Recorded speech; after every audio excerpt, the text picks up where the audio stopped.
Welcome to the Explainer. You know, buying a home, it's a huge deal, right? Maybe one of the biggest financial decisions you'll ever make, but it doesn't have to be scary. Today, we're going to break it all down into a simple, clear roadmap just for you. So, you're thinking about buying a house. It's super exciting, but let's be real, it can also feel a little overwhelming. There's so much to think about, from saving up that down payment to signing what feels like a mountain of paperwork. But here's the good news.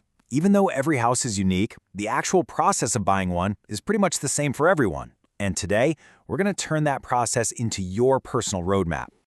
We've broken this whole journey down into 4 simple phases. We'll start with the prep work, then move on to the hunt, making your move, and finally, the home stretch, getting those keys in your hand. All right, let's dive into phase 1, the prep work. Seriously, this part is the foundation for everything else. Before you even think about looking at houses online, you've got to get your financial ducks in a row. And it all starts with your credit score. Lenders look at this number to figure out how risky it is to loan you a big chunk of money. Now you'll see different loan types have different minimums, like 580 for an FHA or 620 for a conventional loan. But here's the real secret. A higher score gets you a lower interest rate. And trust me, even a tiny drop in that rate can literally save you tens of thousands of dollars over the years. It's a huge deal. Okay, so you might see these 2 different names for credit scores, FICO and Vantage. Here's the simple breakdown. Lenders almost always use your FICO score. The Vantage score, that's probably the one you see on your credit card app or those free websites. They're calculated a little differently, but you know what? That Vantage score is still a fantastic way to check in and see how your credit health is doing. All right, next up, getting pre-approved for a mortgage. This is not just some back-of-the-napkin calculation. A lender actually digs into your income, your savings, your debts, and gives you an official letter saying, yep, you can borrow this much. This letter is your golden ticket, really. It shows sellers that you're not just window shopping. You're a serious, ready-to-go buyer. Okay, let's talk about something that catches a lot of first-time buyers by surprise: closing costs. These are completely separate from your down payment. Think of them as a collection of fees you pay to actually finalize the deal. You know, for stuff like the home appraisal, the title search, all that behind-the-scenes work. So how much are we talking? Well, a good rule of thumb is to plan for about 2 to 5% of the home's purchase price. Let's put that into perspective. On a $300,000 house, that's anywhere from $6,000 to $15,000 extra. So you definitely need to have that cash ready to go.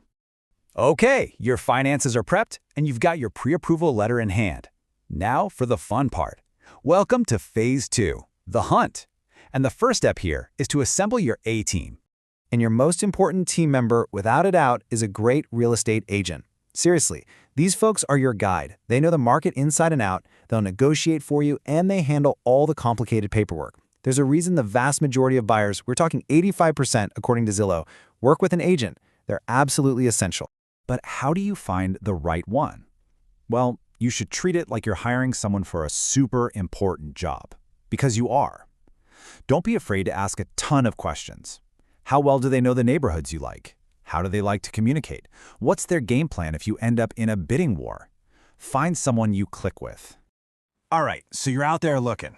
How do you find a good deal, especially when the market is hot? Here are a couple of pro tips. Keep an eye out for homes that have been for sale for more than 30 days. Why? Because those sellers might be getting antsy and more willing to negotiate.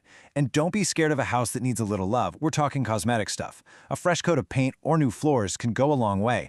That sweat equity is real, and it can save you a ton of money. Okay, you've been looking, you've seen a bunch of places, and then it happens. You find the one. Now comes the moment of truth. It's time to make an offer. Now, an offer isn't just about the price you're willing to pay. It also includes these super important conditions called contingencies. Honestly, you can think of them as your safety net or your escape hatches. The big 3 are for financing, the appraisal, and the home inspection. They basically protect you and your deposit if something goes wrong. And listen up, because this is a huge takeaway. The highest offer doesn't always win. I'll say that again. The highest offer doesn't always win. Sometimes, what a seller really wants is a quick, easy close. Or maybe they need to stay in the house for an extra month after selling. Being flexible on things like the move-out date can be way more valuable to them than a few extra bucks.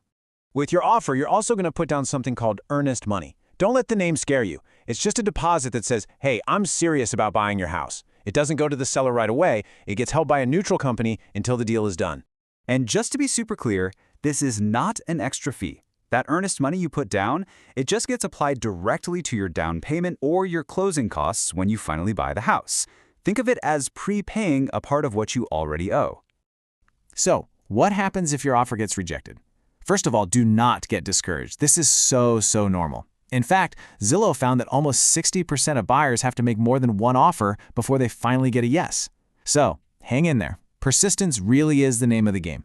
But then, you get the call. Your offer was accepted. Congratulations! You are now in what's called escrow, which is just a fancy way of saying you're in the home stretch.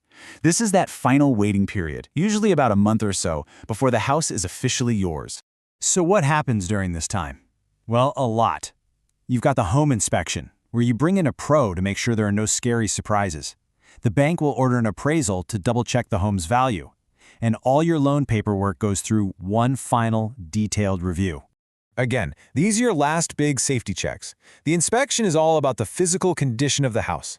The appraisal is about the financial value, making sure that you and your lender aren't overpaying. Both are absolutely crucial. And then comes the big day, closing day. You'll go sign what feels like a million pieces of paper, you'll transfer the money, and that's it. Once all the I's are dotted and T's are crossed, they hand you the keys. And just like that, the house is yours. You're a homeowner. So there you have it, the whole roadmap, from getting your finances ready all the way to that final closing day. Look, it's a big journey, for sure, but when you break it down into these simple steps, it becomes totally manageable. You've got the map, so the only question left is, what will your dream home be?